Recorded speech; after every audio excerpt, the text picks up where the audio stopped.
Vítima e algoz, diante do promotor, corpo de júri e juiz da causa, aguardavam pelo veredicto. Durante a acusação apresentada pelo promotor para os jurados, a vítima flagrou o momento em que o juiz piscou para o réu. Forma intrigante. E após esse gesto do juiz, o réu demonstrou estar confiante que sairia livre de qualquer condenação. Após o juiz dar diversas demonstrações de estar prejudicando a vítima, ao final do julgamento, o juiz recebe dos jurados que se convenceram com as evidências e provas apresentadas que o réu era culpado, porém, ao anunciar o veredicto, o juiz declara o réu inocente. Bem, talvez nesse momento você não esteja entendendo nada, né, do que foi falado aqui sobre o que nós vamos estar falando. Mas eu tenho certeza que no final, se você fizer uma relação do texto lido com os fatos apresentados, você vai compreender o que eu estou dizendo.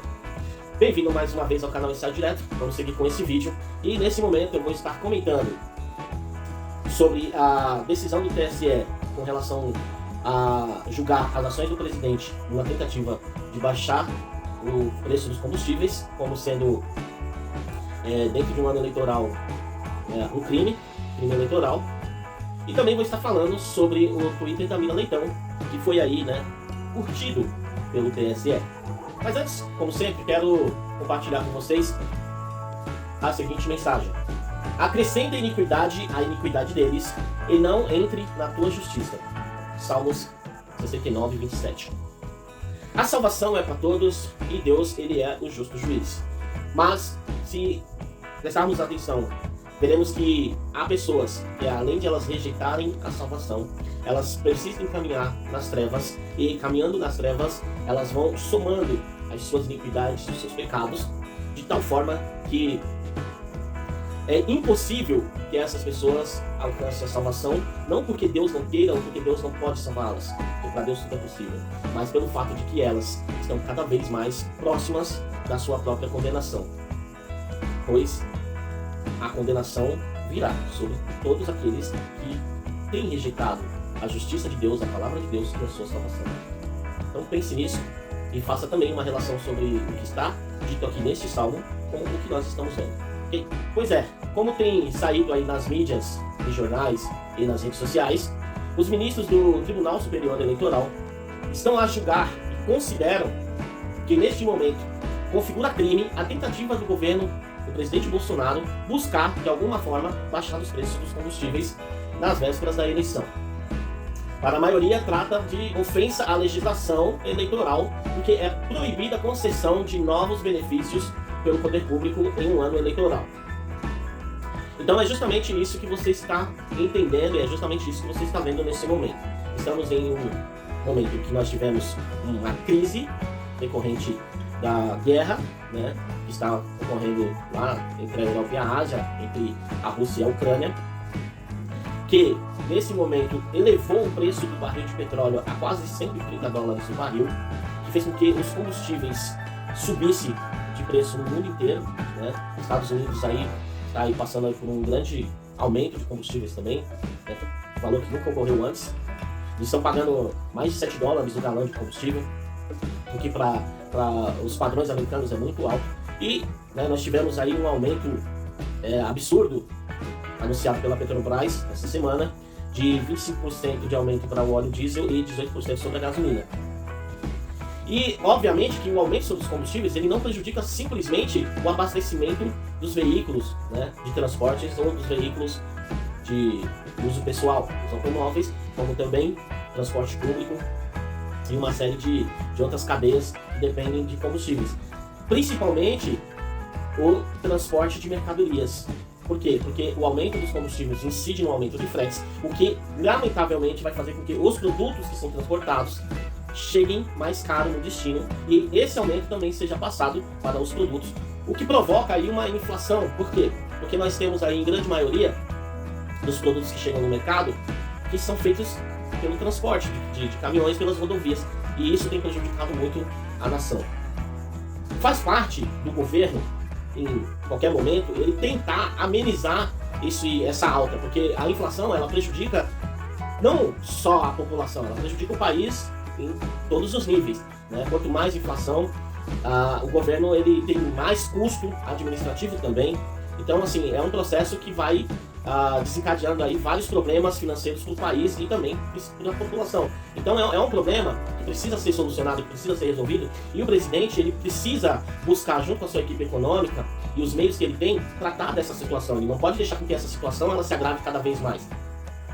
E a sociedade, por outro lado, está cobrando, né, que o presidente ele atue nessa situação, que essa situação não venha a decorrer aí numa alta inflacionária que fique fora de controle.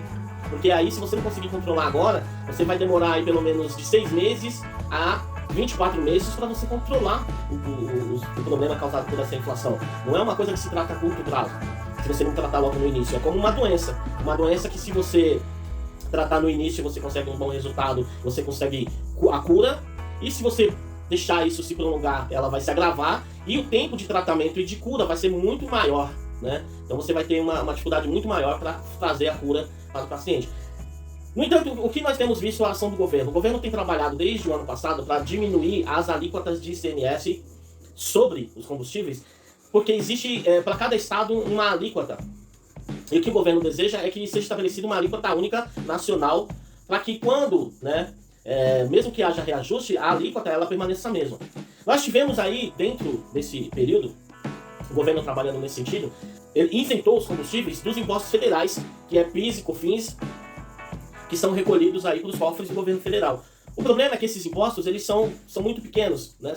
Daria aí uma cerca de 4% sobre o valor dos combustíveis.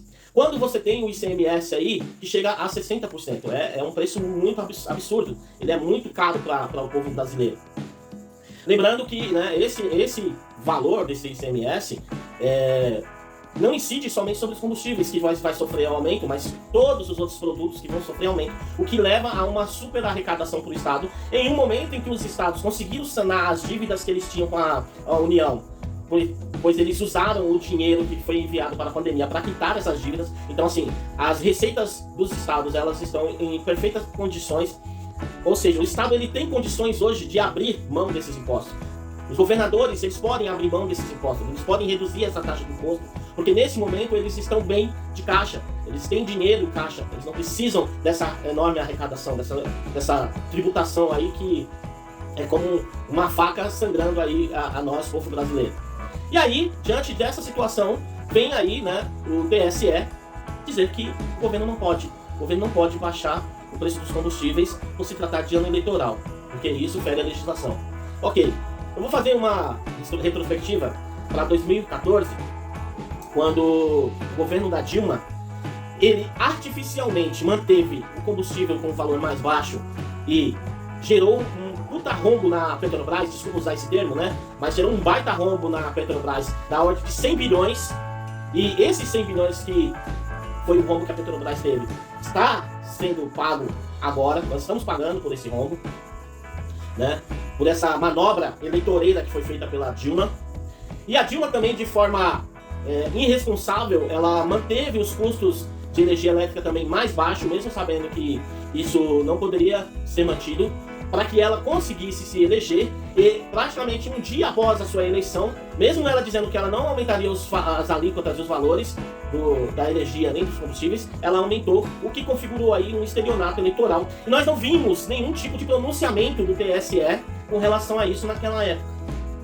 Não houve nenhum pronunciamento do TSE com relação à eleição de 2014, como a ex-presidente Dilma, impeachmentada, né, agiu naquela época, lesando a pátria, lesando todo o povo brasileiro, enganando, mentindo e cometendo um estelionato eleitoral. Pois é. Então, essa disparidade da justiça brasileira é que está gerando essa indignação. E, né, não sendo suficiente, nós vimos aí, diante de um post da jornalista Mira Leitão, que é, né, declaradamente inimiga do presidente da República, declarada inimiga do presidente Bolsonaro, ela não tem nenhum comentário dela, nenhuma postagem dela, nenhuma matéria dela que ela julga, né, que o presidente tem feito um bom trabalho, e em todas elas ela busca defamar o presidente.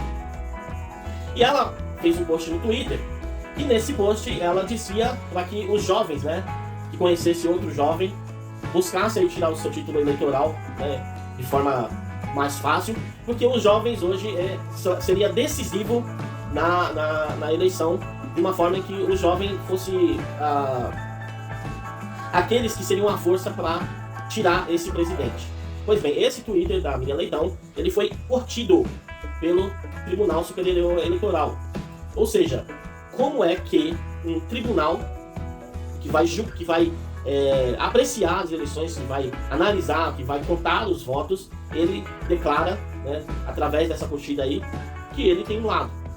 Ele declara que ele está, né, de alguma forma defendendo um lado e se opondo a outro, quando nesse sentido o TSE ele tem que se mostrar absolutamente neutro. Ele tem que ser totalmente isento. Porque a partir do momento que ele demonstra ter um lado, a eleição fica totalmente sob suspeita.